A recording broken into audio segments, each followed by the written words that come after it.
Good morning, ladies and gentlemen. Today I'm going to talk about discover yourself.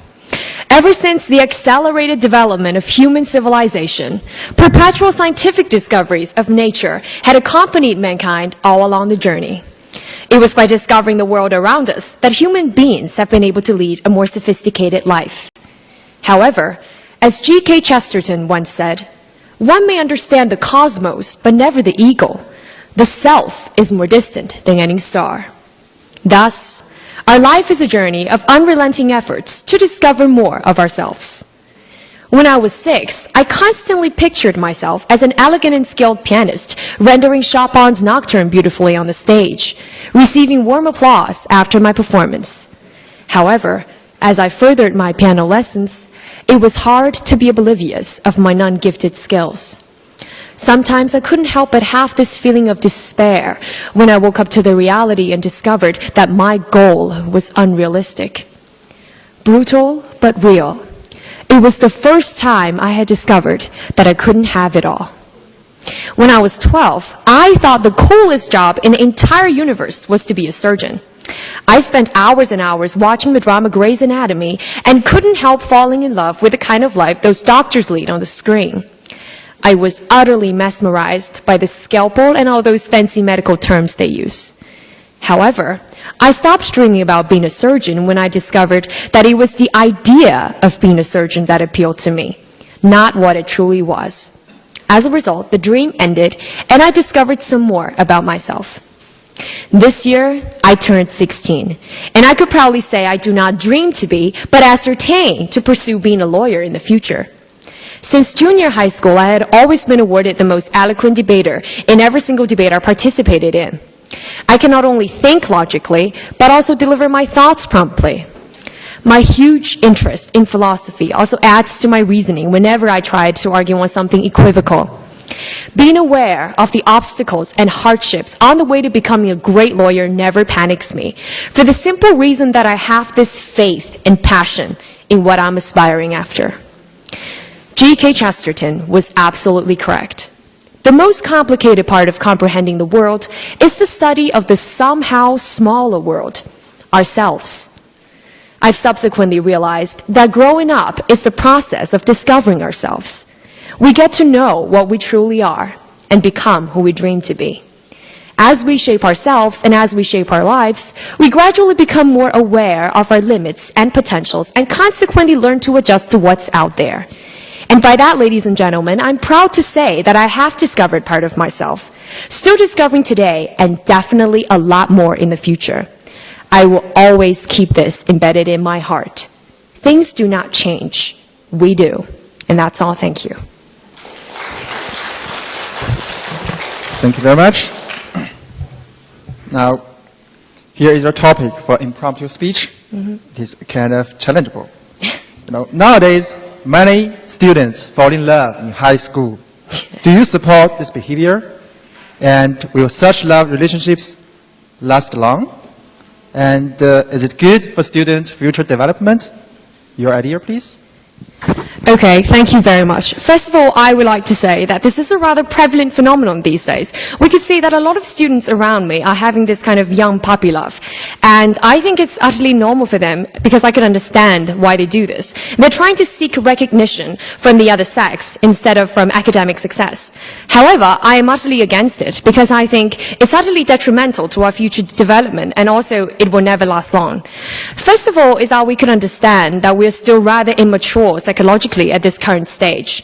And the most important thing for love is that we cannot actually thoroughly understand what love is. And for the most important part is that I could see students around me having puppy love as simply messing around, seeking pleasure instead of making commitments. And because of this kind of flimsy aptitude, I think all they could do is to mess around, and that's why puppy love dies in the blink of an eye. And for example, I could see Mary would be dating David on the first day of November. However, 2 days later, she's kissing Tom on the other side of campus, and that's very normal these days. And secondly, I think it's because for puppy love, it's very detrimental to our future development because at this particular stage of our time, what we should do is to allocate our valuable time to studying and participating in extracurricular activities in order to go to a wonderful college in the future.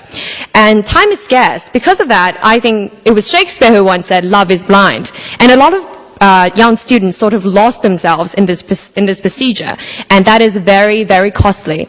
And so, in conclusion, I would like to view this problem from the view of economics. When we're making rational choices, we should consider the marginal benefit and marginal cost of a particular problem. And in the case of puppy love, I see the marginal cost exceeds the marginal benefit a lot. And that is the reason why I think this is something that should not be approbated. And for the case of those people who are thinking that true love might be lost through this way, I would say that true love can wait, because if not, it will not be true love at all, and we'll have nothing to lose. And that's the reason why I have this kind of opinion. Thank you.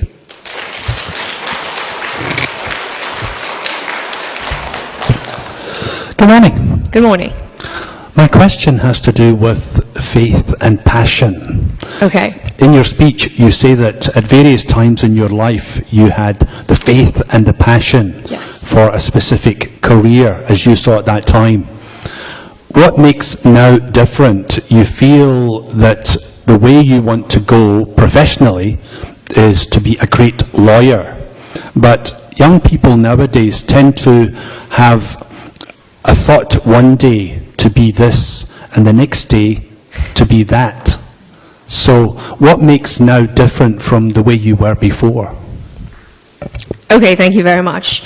I think the reason why I choose to be a lawyer in the future, I choose to pursue this career, is different from choosing to become a pianist and a surgeon, is because there was one time that I think this kind of career is the one that best fits me. I am a sort of a debater in my early days, and I have this kind of technique in order to pursue this career. And that is the practical reason why I think this is why that this career is best fits me.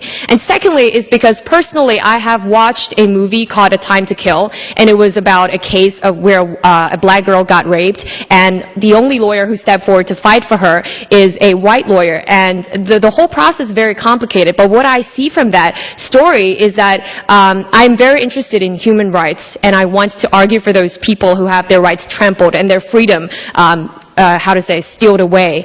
And if I could be that lawyer, although sometimes I may have to go against my will and argue for a murderer, a raper, a criminal, I will always remember that I have taken an oath, that I have to do this job, and this is my obligation.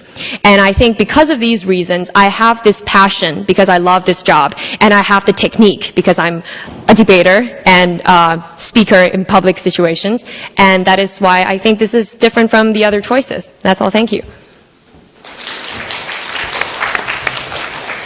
Good morning. Good morning. If love can be measured in its economic benefits and economic disadvantages, is that actually love? And what is love? Okay. Thank you for your question first. I think love is something that cannot be really measured quantifiedly. But the reason why I brought up the terminology in economics is because it first jumps to my mind when I think about making rational choices. And love is something that makes us become irrational. And that is the reason why I apply these two terminologies. But I think to answer your question of what love is, personally, I would say that viewing from my parents' view and also looking at different cases around me and from novels and films and movies, I think love is about commitment. It's responsibility instead of just love at first sight. Because if you believe in love at first sight, you should believe that it will be gone in an instantly away. And because of that, I think love is something that should be taken at heart. It's not just physical attraction, because at one day it will die out. But what makes love goes on forever, is this kind of responsibility that we have to shoulder on our shoulder, and it's something that we should not be just given away instantly. And that is what I think is love. That's all. Thank you.